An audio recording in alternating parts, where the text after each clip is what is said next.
Hello नमस्कार दोस्तों, मैं हूं एसके। आप देख रहे आपसे यूट्यूब चैनल। चलिए शुरुआत करते हैं। बेकार बातें स्टार्ट करने से पहले बेकार बातें क्या है? मतलब स्टार्ट करने से पहले मैं बेकार बातें नहीं बोलना चाहता हूँ, ये बोलना मैं चाहता था, वो तो बोल दिया अलग कुछ। इसको साइड कर लेते हैं। ओके, हो गया।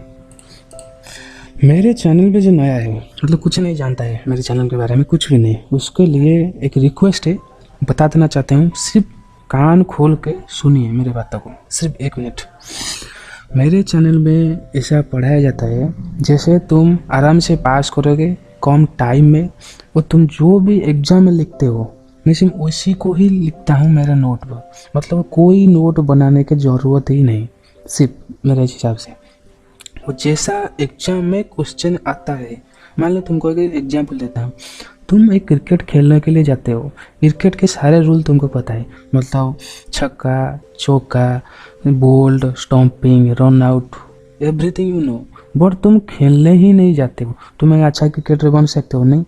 क्यों नहीं? ना, मुझे तो सब रूल पता है ना, किसी नहीं बता सकता है। क्यों ना? तुम प्रैक्टिस करना पड़ता है उस लेवल का सिचुएशन, उस लेवल का टेंशन, वो कैसे खेलते हैं, मतलब कैसे लिखते हैं, लिखने के लिए प्लानिंग सब कुछ चाहिए। मेरे पास ये जो भी बोला सारा है। मैं सिर्फ ज़्यादा ध्यान देता हूँ तुम कैसे एग्जाम में क्या लिखोगे उसके ऊपर। मैं ये ज़्यादा ध्यान नहीं देता हूँ तुम्हें कि 2 नोट बनाओगे, 4 नोट बनाओगे, ऐसा एक नोट है, कॉन्सेप्ट लिखो, सेक्शन अलग नोट बनाओ। हमेशा एक ही जगह में पहले कॉन्सेप्ट लिखो, उसके बाद तुम नोट थोड़ी बहुत लिख सकते हो, उसके बाद प्रैक्टिस करो। क्यों करते हैं, क्यों, मैं तुम्हें समझाता हूँ अभी, ठीक है? चलो पेंट में चलते।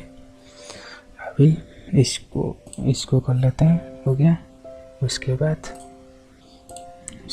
रेड कर लेते हैं, ठीक है? थोड़ी मोटी कर लेते हैं इसको। चलिए मैं तुमको अच्छे से समझाता हूँ।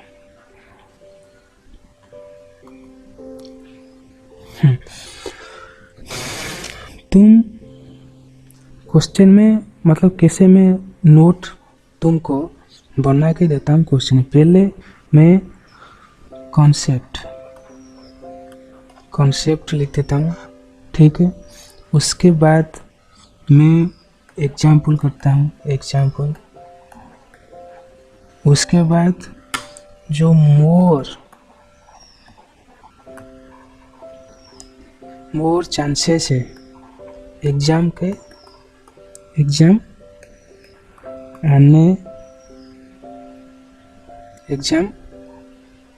आने के लिए, मेरी हिंदी थोड़ी नहीं होता है, आने के लिए, उसी को मैं करता हूँ। मतलब ऐसा, मतलब ये जितना भी तुम देखो बहुत कम समय में होगा, ठीक है?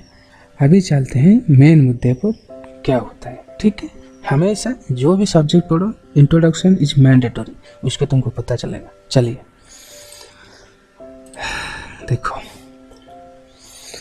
पहले कॉस्ट शीट आज हम पढ़ेंगे, ठीक है? कॉस्टेज में देखो, कॉस्ट शीट में तुमको 10 मार्क आएगा, ठीक है? 10 मार्क आएगा, इंडिविजुअल 10 मार्क आएगा, ठीक है? उससे हम सीखेंगे बहुत कुछ। चलो, हम कॉस्ट शीट क्यों पढ़ते हैं? हम ये बोलो ना, कॉस्ट शीट हम पढ़ते हैं क्यों? ये क्वेश्चन तुमको दिमाग में आना चाहिए, ठीक है ना? हम कॉस्ट शीट क्यों पढ़ते हैं, कुछ पता है? नहीं, कॉस्ट शीट हम इसी वजह से पढ़ते हैं। देखो समझाता हूँ तुमको। कॉस्ट शीट हम इसी वजह से पढ़ते हैं, कॉस्ट कैलकुलेशन किसका करते हैं? प्रोडक्ट का, सर्विस का। दिमाग में आ गया? प्रोडक्ट मतलब क्या है? प्रोडक्ट मतलब जो मैन्युफैक्चरिंग जो कंपनी मैन्युफैक्चरिंग करता है। सर्विस मतलब क्या? जो सर्विस देता है, मतलब लाइक लाइक होटल, बॉस, जो हमारा है जोमेटो, ये होता है सर्विस। फिर मैन्युफैक्चरिंग क्या है? मैन्युफैक्चरिंग है हीरो बाइक, ये प्रोडक्ट है। और मोबाइल प्रोडक्ट मतलब तुम्हारे हाथ में कुछ चीज़ें आए, उसमें फिजिकली टच कर सकते हो, देख भी कर सकते हो और रख सकते हो, वो है प्रोडक्ट। सर्विस मतलब तुमको सिर्फ सर्विस मतलब एक सेवा, सेवा जो मिलती है उसको हम बोलते हैं सर्विस। ठीक है, जो लाइक होटल में तुम्हें क्या होता है? सेवा दिया जाता है। बॉस में क्या होता है? सेवा दिया जाता है। जोमेटो में क्या जाता है? सेवा दिया जाता है। ठीक है, ये होता है प्रोडक्ट और सर्विस का डिफरेंस, ये तुमको याद रखना पड़ेगा। और क्या मैं बताऊँ, थोड़ी साउंड डिस्टर्ब होती है, मैं थोड़ी देर रुक जाता हूँ। चलो, उसके बाद जाते हैं कॉस्ट। फिर क्यों कुछ हिसाब से कैलकुलेट होते हैं, मतलब हमारा होता है पहले कॉस्ट। क्या होता है पहले कॉस्ट? मटेरियल, उसके बाद लेबर, हम उसको भी डायरेक्ट एक्सपेंसेस ही बोलते हैं। ठीक है, लेबर। उसके बाद ओवरहेड क्या है? जो इनडायरेक्ट एक्सपेंसेस है। मान लो तुम्हारा फैन चल रहा है, ये जो देखो मैं यहाँ बनाता हूँ, तुम्हारा देखो फैन, ये पत्ते घूम रहा है, फैन चल रहा है। फैन कितना समय चला तुम्हारे कंपनी पर, उसका किससे वैल्यूएशन करोगे? मतलब 5 मिनट मेरे फैन में 10 घंटा फैन चल रहा है, 10 घंटे के लिए एक प्रोडक्ट का कितना यूज है? ये होता है ओवरहेड का पार्ट, ये ओवरहेड का पार्ट होता है। समझ गए तुम? ऐसा तुमको जानना पड़ेगा। क्यों हम इस बारे में पढ़ेंगे? समझिए, कॉस्ट शीट हम पढ़ते हैं, हम कैलकुलेशन करते हैं। क्या प्रोडक्ट का होगा तो क्या प्रोडक्ट है, वर्कर है, कितना है वर्कर, और कौन सा प्रोडक्ट होता है, वो सारा कुछ, वर्किंग कॉस्ट, WIP सारा। अभी एक ओवरव्यू हो गया, कॉस्ट में हम ये सब पढ़ेंगे। ठीक, अभी चलेंगे हम क्वेश्चन पर। ठीक है, इसको जिसको चाहिए ये PDF वो मुझे मेल कर सकता है। पहले कमेंट में लिखोगे, उसके बाद मेल करोगे, मुझे जाना मान पाएगा। मैं उसी को देता हूँ जिसको चाहिए, जिसको नहीं चाहिए मैं नहीं देता हूँ। ठीक, कॉस्ट का इतना पार्ट है, हम अभी देखेंगे। ठीक है, चलो। टाइम बेस्ड, पहले क्या है? टाइम बेस है। उसके बाद है वेरिएबिलिटी बेस्ड। ठीक है, उसके बाद है एलिमेंट बेस्ड। ठीक है, उसके बाद है रिलेशनशिप बेस्ड। उसके बाद फंक्शन बेस्ड। ये हो गया, आगे चलते हैं। Payment based, cause and effect based, decision making based, based. तापर एट्रिब्यूलिटी बेस्ड, मतलब निर्भर होता है, जो इसके ऊपर डिपेंडेंसी। एंड नॉर्मेलिटी बेस्ड हो गया। कंट्रोलेबिलिटी बेस्ड हो गया। अभी चलो, time based means current, historical, pre determined, मतलब पहले से था, बहुत पहले से, करेंट अभी है, ये होता है टाइम बेस्ड। उसके बाद आते हैं वेरिएबिलिटी बेस्ड। फिक्स्ड, जो फिक्स्ड है, वेरिएबल जो वेरिएबल, सेमी वेरिएबल क्या है? जो फिक्स्ड आधा है, फिक्स्ड वेरिएबल आधा है, उसको हम बोलते हैं सेमी वेरिएबल। एलिमेंट बेस्ड क्या होता है? Material, labour, expenses. Function based क्या होता है? Production based, administrative based, selling, distribution, research and development, pre production और कन्वर्सन, ये होता है फंक्शन। ये सारे सब फंक्शन है। प्रोडक्शन का डिपार्टमेंट है, एडमिनिस्ट्रेशन सेलिंग का डिपार्टमेंट, डिस्ट्रीब्यूशन है, रिसर्च एंड डेवलपमेंट का डिपार्टमेंट है, ये सब मतलब फंक्शन उससे बोलते हैं। ठीक है, relation based, direct indirect, direct material, indirect material, ये तुम सीखोगे ना, देखना कितना तुम्हारा अच्छा होगा, एक गोबर भी मिल जाएगा। ये सारा तुम नॉर्मल एब्नॉर्मल, ये सारा तुम हो जाएगा। जितना जानना था मैं उसको बता दिया, थोड़ी एक्स्ट्रा पॉइंट आप जानते देख सकते हैं। ठीक है, अभी चलते हैं क्वेश्चन पर डायरेक्ट। नहीं, मैं भूल गया, फॉर्मेट देखो, format of cost sheet particular, opening stock of raw material, ये तुमको पूरा याद करना है, 100% तुमको याद ही करना है।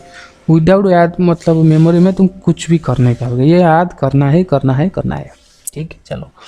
Opening stock of raw material, hard purchase including carriage inward and transit insurance etcetera. उसके बाद लेस क्लोजिंग स्टॉक ऑफ क्या है, ये रॉ मटेरियल है। Closing stock of raw material, direct material consumed, raw material consume. ठीक है, इसको direct material consume बोल सकते हैं, रॉ मटेरियल कंज्यूम भी बोल सकते हैं। क्यों मैं ऐसा लिखा, ऐसा इसी वजह से लिखा, क्वेश्चन में कभी इसको पूछ देता है कभी इसको पूछ देता है। ठीक, थोड़ी देर रुक जाओ। उसके बाद direct labour, direct expenses, prime cost. ठीक है, मतलब जो पहला कॉस्ट आ गया, प्राइम मतलब जो पहला। ठीक, और फैक्ट्री ओवरहेड, इसको हम बोल सकते हैं वर्क ओवरहेड भी बोल सकते हैं। ठीक है, और मैन्युफैक्चरिंग ओवरहेड भी बोल सकते हैं, प्रोडक्शन ओवरहेड भी बोल सकते हैं। मतलब सारा जो इसमें फैक्ट्री ओवरहेड में ये सब एक में जगह में आएगा, इसी वजह से हम यह सब लिखते हैं। ठीक, gross factory cost, work cost भी बोल सकते हैं। ये हो गया टोटल, मतलब यहाँ एक टोटल हो गया, उसके बाद यहाँ एक टोटल हो गया। ठीक है, जिसको 4 छक्के है वो टोटल है सारे। और are opening stock of work in progress, less closing stock of work in progress. उसके बाद यह एक टोटल हो गया फैक्ट्री कॉस्ट, वर्क कॉस्ट। उसके बाद quality control cost if any, research and development cost if any, administrative overhead relating to production activity if any, ये सब लिखा है। Less credit for recoveries, scrap, by product, miscellaneous income, cost of primary packing, cost of production for opening stock of finished goods, cost of goods available for the sale, closing stock of finished goods, cost of goods sold. At general administration overhead, also called office overhead, general overhead, management overhead, selling and distribution overhead, marketing overhead, ये एक में सब लिखा होता है, इसमें सारे में लिख दिया। क्यों ना, तुमको आसान होगा जो फॉर्मेट में क्वेश्चन करोगे। थोड़े उसको मैं छोटा करता हूँ। ठीक है, चलो। ये हो गया कॉस्ट ऑफ सेल। उसके बाद आर्ड प्रॉफिट एंड लॉस अकाउंट, आर्ड profit and loss account, balance भी कर। ये जो गिवन होगा हमेशा ये, ठीक है, ये हमेशा बैलेंस में निकलेगा, प्रॉफिट हुआ ना लॉस हुआ। चलिए अभी मेन मुद्दे पर आते हैं, क्वेश्चन पर। चलिए चलिए चलिए चलिए,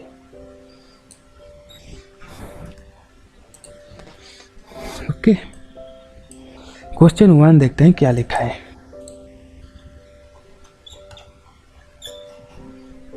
क्वेश्चन 1 नहीं बेटा, इलस्ट्रेशन 1। इलस्ट्रेशन 1 में following data relates to manufacturing of standard product during the month of April 2000, during the month of April 2000 क्या 18, ये x मीन्स 1। ठीक, चलो थोड़ी मैं उसका रख देता हूँ, नहीं होता, हाँ हो गया। इसके बाद raw material 1,80,000, direct versus 90,000, machine our work 10,000, machine hour rate per hour, ये क्या है आवर 10,000, रेट पर आवर 8। ठीक है, मतलब मशीन वर्क जो आवर है पूरा का 10,000 है, ये रेट पर है 8 है, मतलब पर आवर 1 घंटे के लिए। एडमिनिस्ट्रेशन ओवरहेड हो गया 35,000, सेलिंग ओवरहेड पर यूनिट, ये पर आवर चलेगा, ये पर यूनिट मतलब एक प्रोडक्ट 5 रुपया, unit produce 4,000, unit sold 3,600, selling per unit एक 1,25,000। क्वेश्चन हमेशा क्लियर करके पढ़ना है, मैं तुमको सिखा दूंगा यहाँ। ठीक है, चलो। You are preferred cost sheet in respect event cost per unit, हमको जो कॉस्ट शीट बनाना है, क्या बनाना है मतलब पर यूनिट निकालना है, कॉस्ट कितना पर यूनिट है, उसके बाद प्रॉफिट कितना है मंथ का। दोनों को क्लियर हो गया, अभी चलते हैं आंसर पर। Cost sheet, output 4,000 unit, output कितना है 4000 यूनिट है। ये कहाँ लिखा है हम आगे ढूंढेंगे।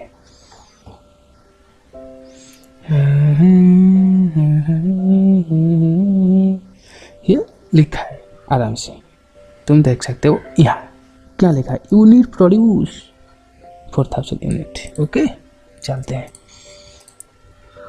टोटल कॉस्ट पर यूनिट हो गया। रॉ मटेरियल कितना 1,80,000 डिवाइड बाई 4000 हो गया। कितना देखो 1,80,000 डिवाइड बाई 4000 हो गया 45 यूनिट। डायरेक्ट तो जैसे 90,000 डिवाइड बाई 4000 हो गया 22.5 22.50 हो गया। दोनों को मिला दो 18 इंटू 90 हो गया 270। ये दोनों को मिला था 45 प्लस 22 प्लस 50 हो गया 67.50। ये हो गया तुम्हारा प्राइम कॉस्ट। ठीक है, कितना आसान है भाई, पढ़ाई आसान है। मतलब तुम धीरे धीरे पढ़ना, किसी को मेंटर चाहिए, गाइडिंग चाहिए तब जाकर पढ़ेंगे। मैं हूँ ना, मैं तुमको टेप देता हूँ आराम से धीरे धीरे। चलो एट फैक्ट्री ओवरहेड क्या लिखा है 10 आवर्स, मतलब 10,000 आवर्स इंटू क्या लिखा है 8 पर आवर गिवन है। ठीक है 80,000 हो गया। हम किसको निकालेंगे per unit, 80,000 divide by 44,000 per unit. मैं यहीं पे लिख दिया हूँ तुमको अंडरस्टैंडिंग के लिए। कॉस्ट प्रोडक्शन आप मिला के लिख दो इसको आराम से 270 डिवाइड बाई प्लस 80 हो गया 350। ये दोनों को मिला दो हो गया। कम लेस करो। Closing stock of finishing. ये क्लोजिंग स्टॉक क्या है? क्लोजिंग स्टॉक मतलब तुम जो एक महीने में नहीं बिकाएगी, मतलब एक साल में वो 1 लाख में पूरी मतलब साल खत्म हो गया, महीना खत्म हो गया, ये चीज़ें नहीं बिका है।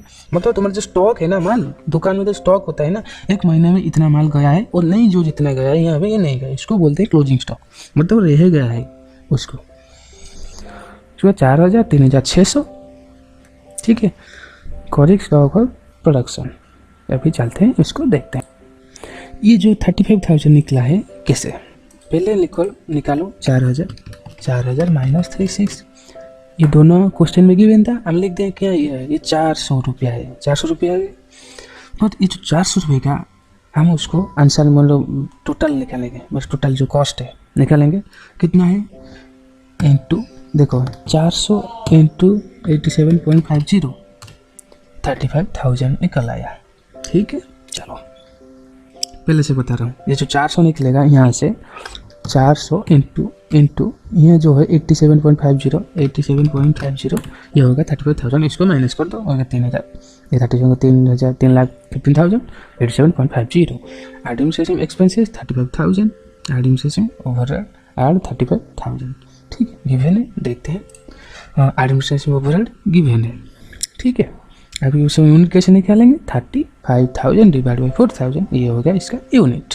सेलिंग ओवरहेड 36 मतलब 360 इंटू 5 गिवन था 18,000 का यूनिट होगा 5। 18,000 डिवाइड बाई 4,000 ये होगा यूनिट 5। ठीक है, चलिए अभी चलते हैं कॉस्ट ऑफ सेल मतलब टोटल कॉस्ट। इसको सारा मिला दो मेरे बच्चों 315 ओके 18,000 ओके 49 सॉरी इसको हम क्या करेंगे 315 प्लस 35 350 प्लस 18 3,60,000 हो गया। अभी इसको ये कैसे होगा डिवाइड बाई करो 4,000 ये होगा 92। बट हमारा टेंशन है यहाँ पर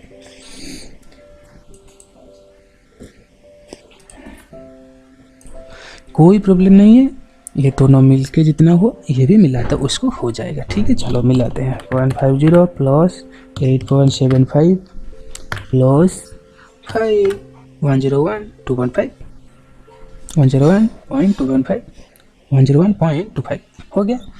अभी ये तो निकल गया कॉस्ट का और कॉस्ट। अभी निकालते हैं प्रॉफिट हो गया। इसे कोई पर्टिकुलर निकलना नहीं चाहिए, टाइम जाएगा भाई। Sale revenue 3 lakh, sale revenue कितना है 3600 इंटू 125 गिवन है भाई 4,50,000। हमारे कॉस्ट ऑफ सेल कितना निकला 368 माइनस कितना 82 हो गया हमारा प्रॉफिट। मतलब इलिस्ट्रेशन 1 इज कंप्लीट। ठीक है, अब नेक्स्ट देखेंगे इलिस्ट्रेशन 2 थोड़ी नेक्स्ट वीडियो में। ठीक है, चलिए रखते हैं। प्लीज़ प्लीज़ प्लीज़ तुमको पैसा देना पड़ेगा, but by kind not cash. Kind में मतलब कुछ देना पड़ेगा। क्या दोगे तुम? सब्सक्राइब और लाइक दोनों चाहिए। क्यों ना, इतना मैं खुद टाइम दे के पढ़ाता, कुछ तो भाई चाहिए, कुछ तो। जिसको चाहिए जो ज़्यादा PDF कुछ भी क्वेश्चन डाउट, कमेंट बॉक्स पूरा खुला है। तो जितना तुम्हारा प्रॉब्लम लिखोगे उतना तुम्हें सॉल्यूशन मिलेगा, और जितना तुम्हें सॉल्यूशन मिलेगा तुम जल्दी पास करोगे। तो पास करना चाहते हो तो सारा प्रॉब्लम लिख दो, नहीं करना चाहते हो तो प्रॉब्लम कमेंट बॉक्स को देखो ही मत। Take care, thank you, bye bye, वंदे मातरम।